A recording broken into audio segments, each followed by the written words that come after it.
bangherza.com, mengupas dan mencari solusi masalah lingkungan kita.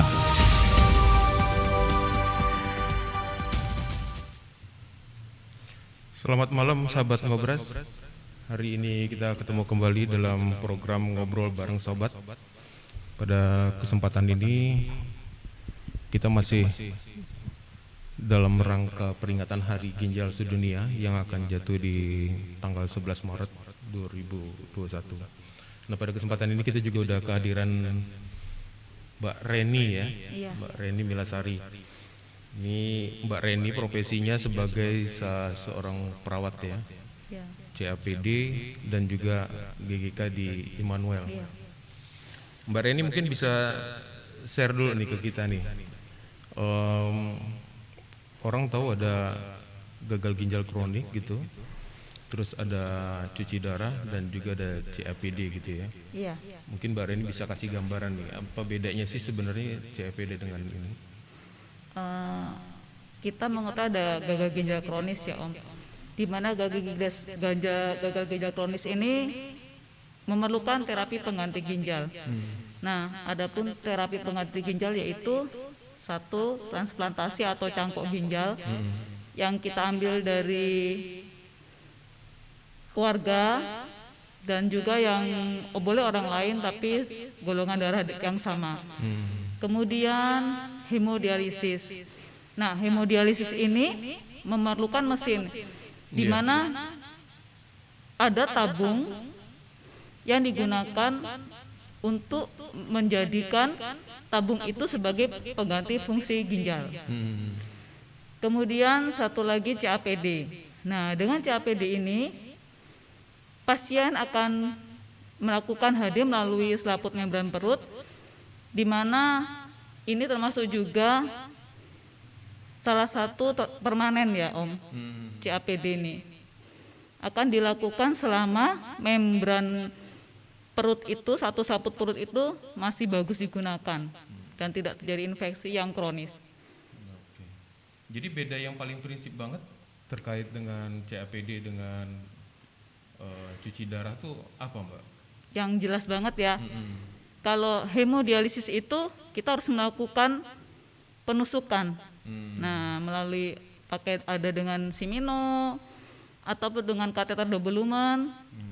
Kita harus keluarkan dari tubuh pasien. Sedangkan kalau CAPD itu kita menggunakan membran selaput membran perut, tapi tanpa mengeluarkan darah dari tubuh pasien. Jadi modelnya kalau di CAPD itu kayak mana tuh? Air bisa diikat itu prosesnya? Di sini kita menggunakan di perut itu ada namanya peritoneum. Nah, peritoneum selaput membran antara pencernaan ya.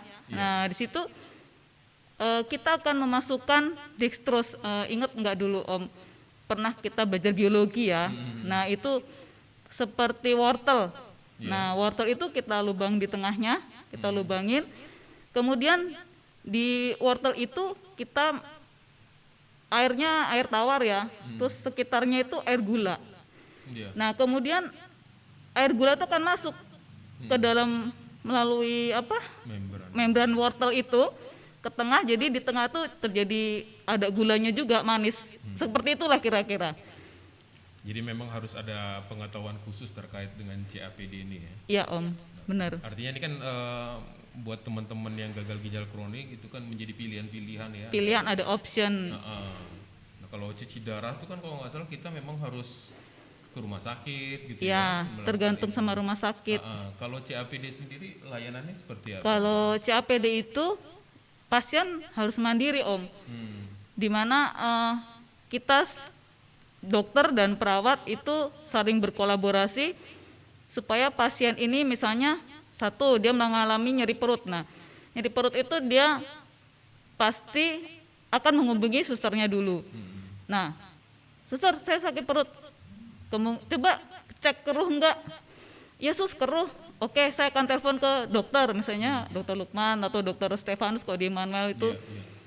Ya udah coba kamu Reni kasih antibiotik dulu. Sama apa aja dokter?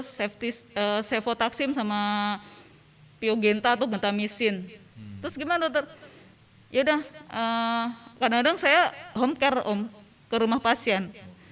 Selama seminggu pasien harus diajari untuk memasukkan antibiotik itu ke cairannya. Dimana dia tuh seperti apa ya pasien itu harus 4 kali ganti. Dalam sehari. Dalam sehari itu jadi cairan itu 2 liter isinya. Nah di situ antibiotiknya dimasukkan. Nah kemudian yang kedua itu misalnya terlepas Nah kita harus ajari dari jauh. Oke, terlepas tuh sambungannya. Bungkus pakai kasa steril. Biasanya mereka tuh prepare banget tuh. Ada kasa steril, ada betadin, ada alkohol. Pokoknya kalau CAPD tuh orangnya higienisnya nomor 1, mereka harus mengerti dari awal untuk diedukasi. Jadi memang kok CAPD itu lebih mandiri, gitu aja. Ya mungkin informasi buat teman-teman Ngobras juga. Jadi CAPD ini sendiri sebenarnya merupakan salah satu layanan terapi cuci darah ya. Terapi pengganti ginjal. Pengganti ginjal. Jadi memang dilakukan oleh pasien itu secara mandiri gitu. Jadi sebenarnya kita sih ada gambar ya untuk menampilkan bahwa ya setiap pasien itu harus dibuatkan dulu semacam kantong gitu ya. Jadi ada saluran yang bisa menyambungkan ini, nanti cairan itu dimasukkan 4 jam sekali kalau nggak salah ya, sebanyak 2 liter. Setelah itu nanti 4 jam kemudian dikeluarkan lagi gitu. Nah proses itulah sebenarnya yang ada ilmunya ya, cairan itu dimasukkan untuk mengikat cairan yang ada dalam tubuh untuk dikeluarkan, mengganti fungsi ginjal itu sendiri gitu. Oke Mbak Reni, ini kalau sekarang sebenarnya kalau pasien gagal ginjal itu lebih banyak memilih cuci darah atau lebih ke CAPD? Jujur sebenarnya pasien lebih memilih hemodialisis karena praktis. Kemudian datang ke rumah sakit sudah tusuk istirahat ya kebanyakan mereka begitu. Terus kalau CAPD itu memang satu ribet katanya sih, saya tanya kok nggak jadi ribet, belum belajar cuci tangan harus 6 langkah. Kemudian saya harus mengurus cairannya saya sendiri. Pokoknya harus mandiri, udah diajarin dari sama perawat harus mandiri. Wah susah gitu. Kalau hemodialisis kan ada apa-apa panggil perawat. 3 hari sekali atau 2 hari sekali ya. Terus ketemu lah sama perawat gitu. Pasien tuh karena takut infeksinya kalau CAPD. Padahal kalau HD ya lebih banyak komplikasi yang lain gitu. Artinya memang ini kan terapi ini kan pilihan-pilihan. Tergantung kemantapan pasien masing-masing. Hanya memang kan sangat ditentukan oleh kondisi pasiennya sendiri juga.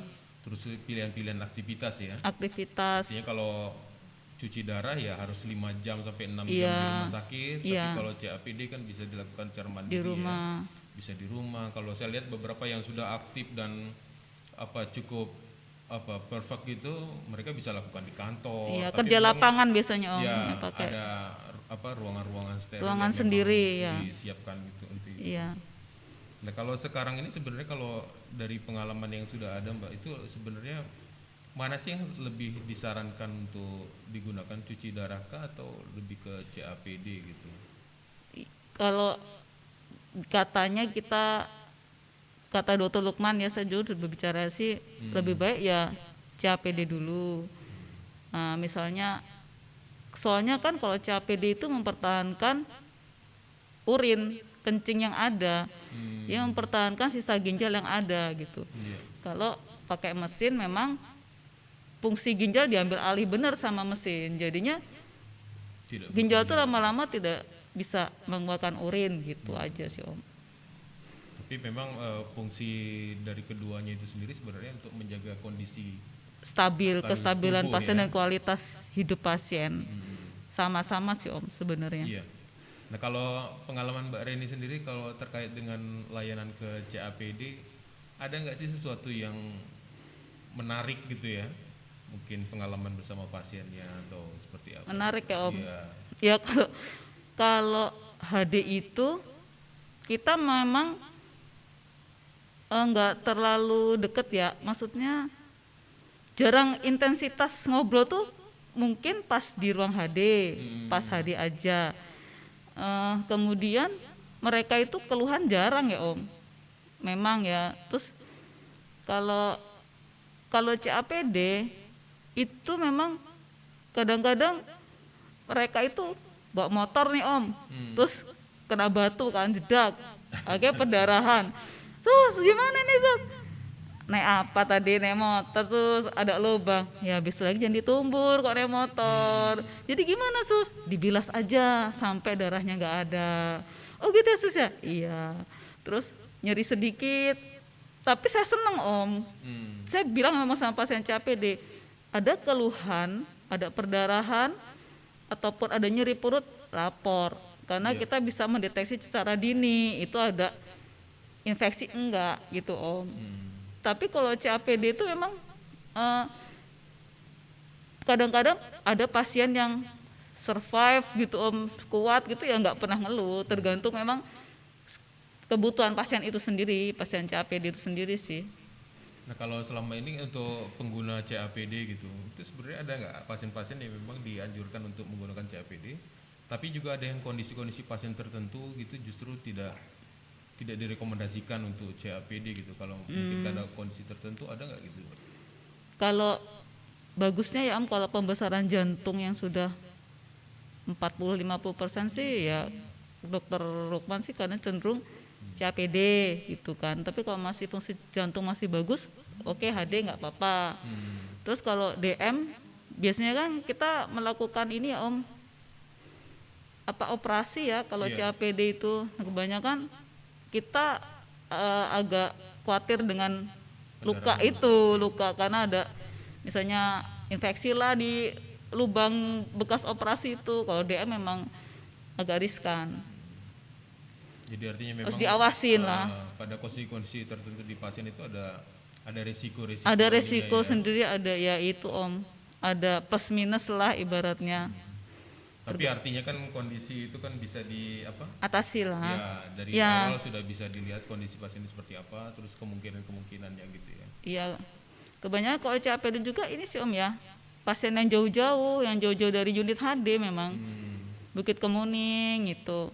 Karena memang layanan HD-nya belum ada. Iya, terus anak-anak yang kuliah itu kebanyakan ya memang orang lapangan. Kebanyakan memilih CAPD. Kalau HD kan mereka izin, buat surat izin dulu kan, surat keterangan dokter itu yang agak ribet. Jadi pada CAPD udah 30 pasien ya Om. Tapi memang operasinya yang di sini jarang ya sama Dokter Lukman. Tetap di Menggala. Ya memang kadang-kadang langsung ke Gatot Subroto. Gitu.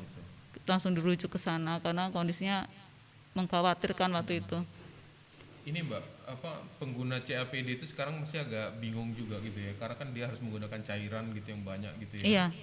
Nah itu model dropping cairannya itu sendiri, ini kan ada layanan BPJS juga kalau nggak salah ya? Iya BPJS Om. Itu seperti apa tuh mereka dapat cairan itu? Karena kan setiap hari kan paling nggak udah 8 liter yang mereka harus siapkan gitu. Iya. Nah itu cairan itu mendapatkannya dropnya gimana ya? Gimana gitu? Seperti biasa ya Om, misalnya kalau Dokter Lukman sih langsung ke beliau ya. Tiap sebulan sekali beliau list resep. Ini 1 bulan butuh berapa kantong, terus baru resep itu dibawa ke Ensefal di Kalbe Farma. Nah, kemudian Kalbe Farma pun mendistribusikan ke daerah masing-masing. Ada yang diantar, ada yang diambil sendiri kadang-kadang. Karena sekalian mengambil berobat kontrol biasanya. Seberapa banyak mereka kalau 1 bulan itu? Enggak banyak banget gitu ini.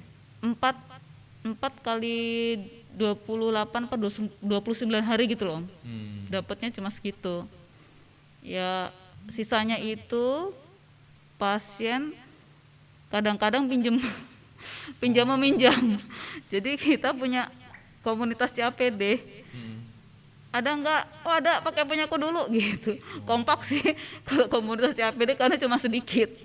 Jadi karena memang ada ketentuan di BPJS Cuma gitu, segitu, layak. iya. Tapi artinya di hari-hari berikutnya mereka bisa dapatkan Dapat, itu kan, dapat, Mbak? dapat lagi Om. Hanya memang Penghitungan, masalah penghitungan penghitungan aja. sejauh ini nggak ada yang punya masalah-masalah yang krusial gitu Mbak kalau yang CAPD Mbak.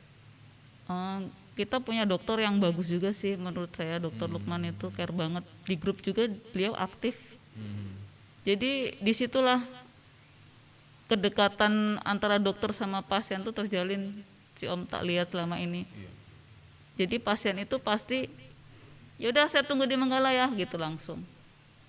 Langsung beliau sendiri yang menangani, Jadi dokternya juga care langsung ke Care. ini ya. care banget. Karena kan kalau Pak Lukman tuh kalau nggak salah Dokter Lukman itu kan presidennya untuk Sumbaksel ya. Ya, Sumatera ya, bagian selatan itu beliau gitu ya. ya. Kebenaran juga saat ini kan ibu juga kena ya. Iya. Jadi Dokter Lukman care banget sama CAPD, udah mulai mencintai CAPD lah, udah bagus.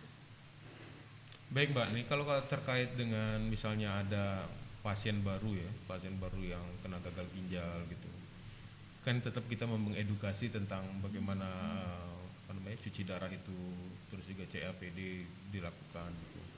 Nah kalau untuk mereka yang memang berminat ke CAPD gitu, apa sih yang harus dipersiapkan oleh seorang pasien gagal ginjal kalau memang dia langsung pengen ke CAPD gitu ya? Sebelum ke CAPD biasanya harus HD dulu Om. Oh gitu. Iya, di sini pasien tetap harus HD karena harus meningkatkan kualitas dulu ya Om, kualitas badan pasien itu sendiri harus fit lah sebelum masuk ke CAPD. CAPD. Terus kita tetap tetap jaga komunikasi dengan perawat. Kemudian kan perawat yang hubungan sama Dokter Lukman kan, jadi tetap kita perhatiin persiapannya. Jadi kalau untuk pasien CAPD itu memang ada pengawasan secara personal dari masing-masing Tetap, perawatnya gitu tetap, ya?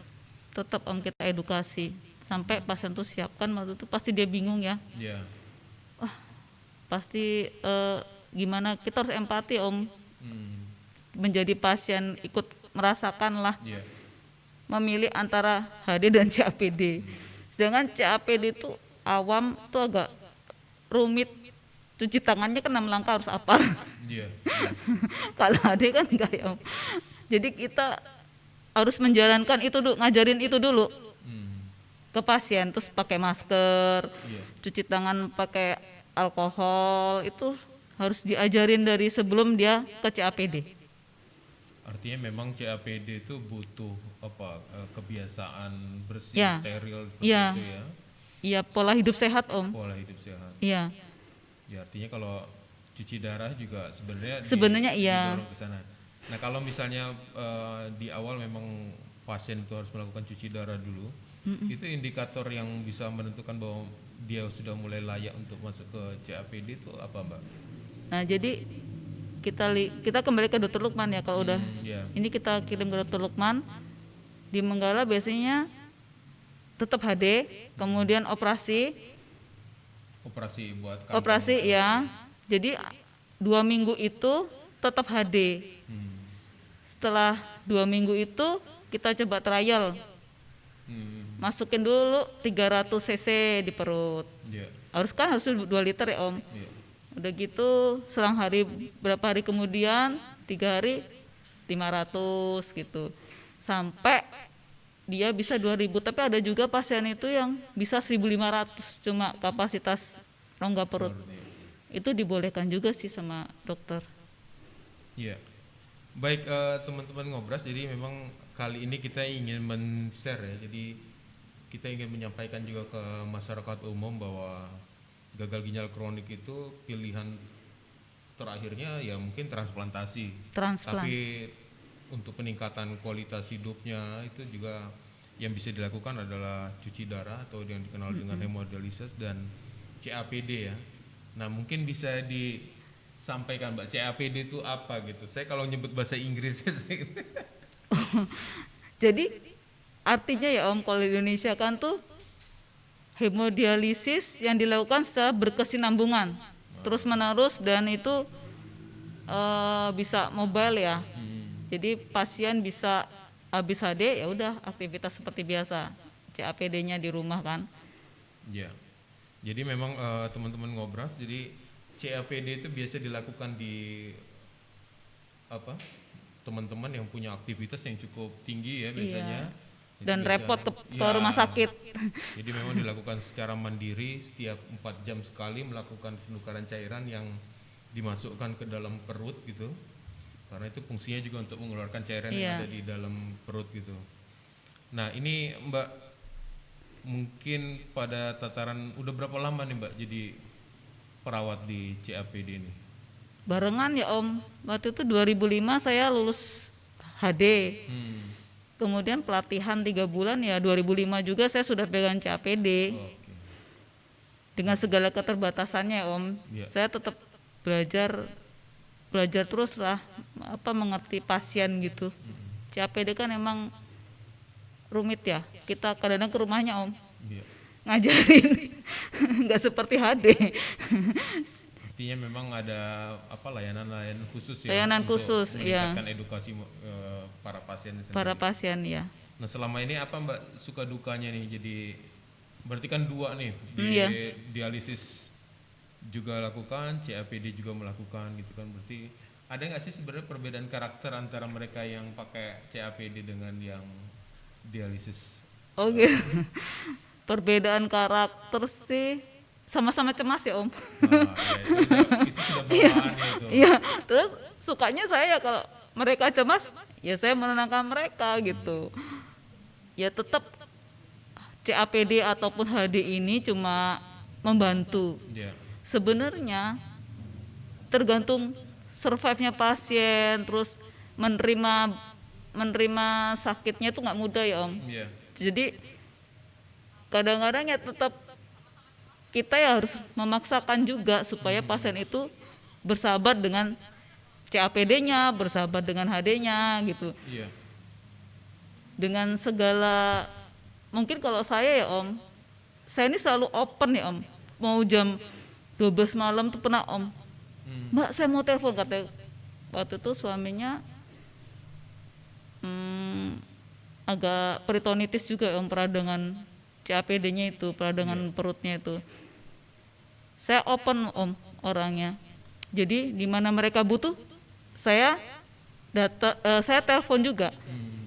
Sampai dia tenang. Memang kebanyakan kalau suaminya kena pasti si istri panik ya Om. Iya. Jam berapa aja saya selalu hadir di tengah mereka. Kadang-kadang ada perawat menyalahkan.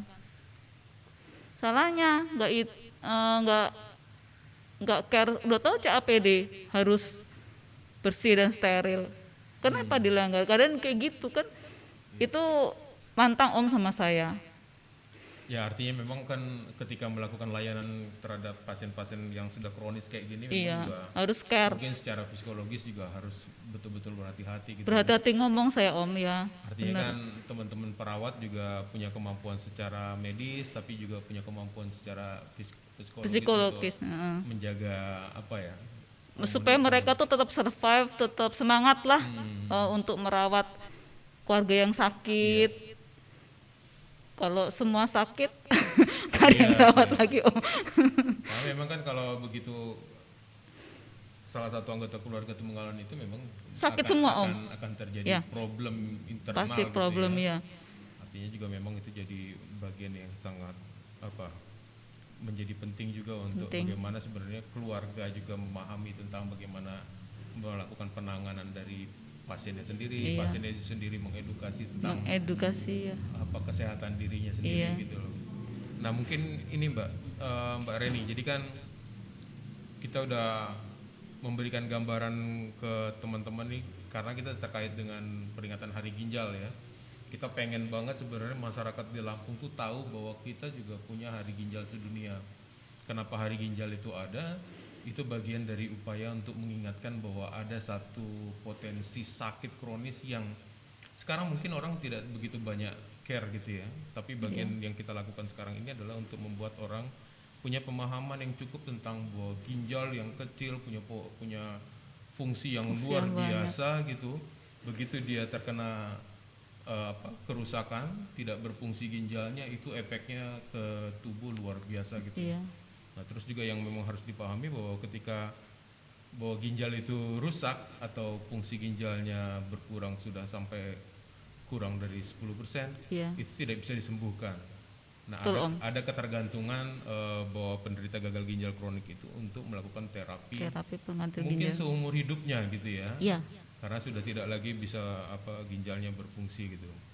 Nah, mungkin Mbak Reni ini kaitan dengan ya setidaknya sudah dari 2005 sudah mengabdi sebagai perawat gitu kan, dan juga memang punya spesifikasi dari CAPD dan juga di hemodialisis gitu.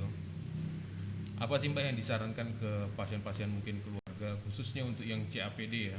Iya. Apa yang harus benar-benar mereka perhatikan supaya memang kualitas hidup mereka juga lebih baik dan Baik, ya iya. apa Oke, harapan Om. yang lebih panjang gitu. Memang kalau pasien CAPD itu keluarga itu tetap nomor satu, dukungan keluarga. Iya. Pasien HD maupun CAPD itu dukungan keluarga nomor satu. Nah, kita sebagai keluarga memang nggak mudah ya mempunyai keluarga yang sakit. Tapi itulah yang diberikan Tuhan. Itu suatu motivasi ya untuk keluarga tetap memberikan mereka kekuatan dan dukungan, baik apa yang harus dimakan ya, untuk diet cairan itu keluarga harus tetap memperhatikan. Terus pasien CAPD tentang kebersihan kamar, kemudian tolong diingatkan cuci tangan dan memakai masker, itu tetap harus diingatkan. Terus kalau pasien HD, keluarga juga harus mendukung, kayak seperti memberikan diet cairan ya, itu nomor satu. Kemudian pasien ini kadang-kadang mengambil buah, makan buah, padahal itu aku cuma makan buah, padahal itu sama dengan air, menambahkan air. Itu keluarga tetap memperhatikan. Juga saran saya tetap mengajak mereka untuk beribadah, tetap harus kalau bisa harus ya itu ibadah bareng, ibadah harus bersama-sama, sholat bareng gitu kan. Jadi memberikan semangat kepada pasien. Sering ajak jalan-jalan juga bisa itu. Mereka tuh kadang-kadang cenderung introvert ya Om. Kalau udah pasien gagal ginjal, Dek kamu gak nerusin kuliah? Enggak lah, saya di rumah aja kok sus, ngurusin empang. Ngapain saya kuliah katanya. Ya udah sekarang ngurusin empang nggak apa-apa, yang penting dapat duit. Iya aku udah dapat duit kok sus sekarang. Pasien saya CAPD begitu. Jadi kadang-kadang saya juga suka WA mereka kan, gimana empangnya, udah dapat duit berapa? 3 bulan sekali sus panen saya. Seneng jadi saya omong. Jadi memang komunikasi dilakukan Tetap terus. saya tetap komunikasi sama pasien CAPD. Nah, terkait dengan ini tadi kita udah ngomongin soal bagaimana memberikan layanan ke pasien, apa yang harus dilakukan oleh pasien CAPD gitu. Nah, terkait dengan apa kerja-kerja dari teman-teman perawat CAPD sendiri, apa sih sebenarnya yang dibutuhkan mungkin layanan untuk mendukung kerja-kerja dari teman-teman perawat CAPD sendiri gitu? Apakah fasilitasnya atau dari kemampuan teknisnya atau apa Mbak yang dibutuhkan sekarang? Yang dibutuhkan perawat CAPD ya Om. Iya. Emang memang agak susah ya menemukan perawat CAPD. Apalagi sekarang di CAPD nggak ada sertifikasi ya. Yang kami butuhkan sih hati ya, hati melayani itu dari perawat CAPD. Karena memang begitu trouble, perawat itulah yang dituju dia. Jadi kerelaan hati untuk melayani itu aja Om. Artinya memang kalau CAPD ini lebih personal banget gitu. Personal, ya? iya. Kalau kita HD kan mungkin secara kolektif di ruangan. Kalau HD banyak perawatnya Om, ya bisa. Kalau CAPD CAPD enggak. Jarang. Kalau terjadi trouble di rumah mau nggak mau kadang-kadang Ya itu perawatnya. melakukan supervisi itu juga ya. Iya. Oke. Sama Dr. Lukman itu Om, yang ataupun Dr. Stefanus kalau di Manuel, welcome beliau. Iya. Artinya ini kan di beberapa saya coba cari informasi bahwa memang di luar gitu, Iya. orang sudah membuat pilihan untuk melakukan CAPD karena memang lebih leluasa gitu ya. Ya, makan lebih bebas. Makan lebih bebas, dia waktu juga bisa melakukan Aktivitas di rumah aktivitas ya. lebih leluasa gitu. Kalau HD kan memang harus ya 3 hari sekali, Makannya 2 hari dibatasin sekali, itu Om. semua dibatasin Yang ya. membuat mereka frustasi juga kadang-kadang. Minum dibatasi, orang hidup nggak boleh minum sus. Habis ngomong saya udah nggak bisa ngomong.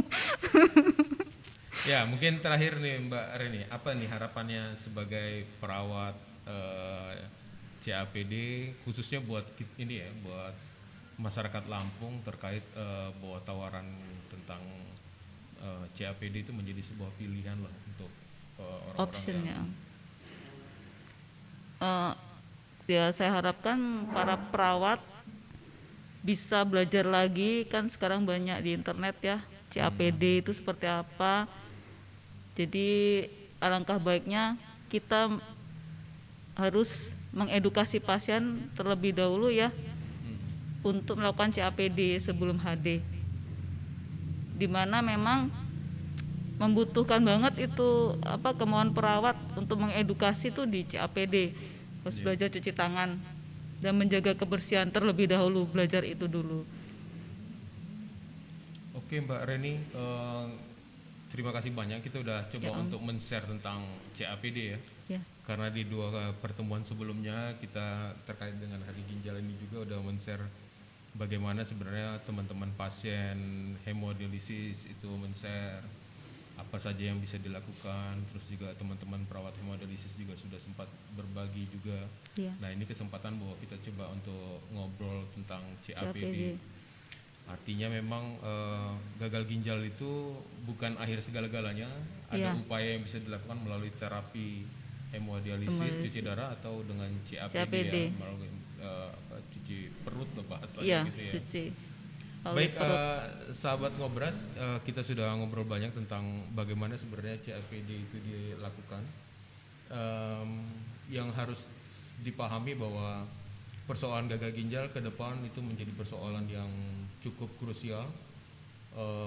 Penderitanya semakin banyak, tidak hanya orang-orang yang dewasa tapi anak-anak muda, Anak-anak, anak ya. kecil itu juga sudah menjadi penderita gagal ginjal ya. Nah ini juga menjadi problem besar bahwa ke depan kalau pemerintah sendiri tidak punya concern yang kuat juga bagaimana Ya, benar, Om. kesehatan ginjal ini harus bisa menjadi bagian penting ya. Kita berharap sih anak-anak SD sudah tahu bagaimana sebenarnya fungsi ginjal itu luar biasa gitu Ya, kan. sebenarnya harus dari dini. Ya, artinya juga kita menginginkan bahwa edukasi tentang ginjal itu sendiri harus sejak usia dini sudah disampaikan, sehingga memang bukan kita akan menghilangkan penyakit ginjal ya, tetapi Bukan. ketika orang kena sakit ginjal mereka punya edukasi yang cukup dan siap untuk hidup dengan apa bahasanya Mbak Reni tadi ya, harus menerima kenyataan Kenyataan itu, gitu. ya. Artinya dari sisi mental juga harus menjadi sesuatu yang dikuatkan gitu. Ya. Mbak Reni, terima kasih banyak Ya. sharing hari ini. Mudah-mudahan nanti lain waktu kita bisa berbagi lagi. Dan Sobat Ngobras, ini bagian dari sebuah komitmen kita kok teman-teman komunitas Lampung Kidney Volunteer untuk menyampaikan bagaimana sebenarnya persoalan ginjal juga harus menjadi concern yang kuat untuk semua masyarakat di Lampung. Nah mudah-mudahan juga ke depan kita dengan momen-momen tertentu ya terkait dengan Hari Ginjal Sedunia ini juga bisa menyampaikan hal-hal penting bahwa penyakit ginjal itu menjadi penyakit yang mungkin sekarang secara prioritas belum menjadi nomor 1 gitu. Tetapi ketika ini tidak betul-betul di-maintain oleh pengelola negara ini dan juga bidang-bidang teman-teman di kesehatan, ini juga akan menjadi problem besar gitu. Karena jujur biaya yang dikeluarkan untuk penderita gagal ginjal ini luar biasa tinggi gitu. Nah mungkin ini juga jadi concern kita untuk sama-sama untuk menekan ya penderita sakit ginjal itu semakin jumlahnya meningkat gitu. Mbak Reni terima kasih sekali lagi. Mudah-mudahan kita sharing ini juga bermanfaat dan menjadi inspirasi buat teman-teman yang menyaksikan ini. Amin, Om. Baik sahabat Ngobras, pada kesempatan ini kami ingin mengingatkan juga bahwa terkait dengan masa pandemi ini tetap harus 3M ya. Mbak Reni bisa bantu untuk 3M-nya karena sekarang sudah jadi 5 gitu.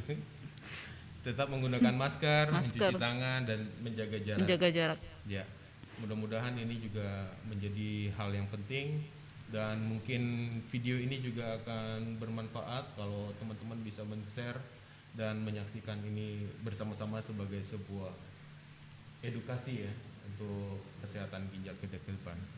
Terima kasih teman-teman Sobat Ngobras, selamat malam dan salam sehat selalu. Mbak Reni, terima kasih Terima banyak. kasih Om.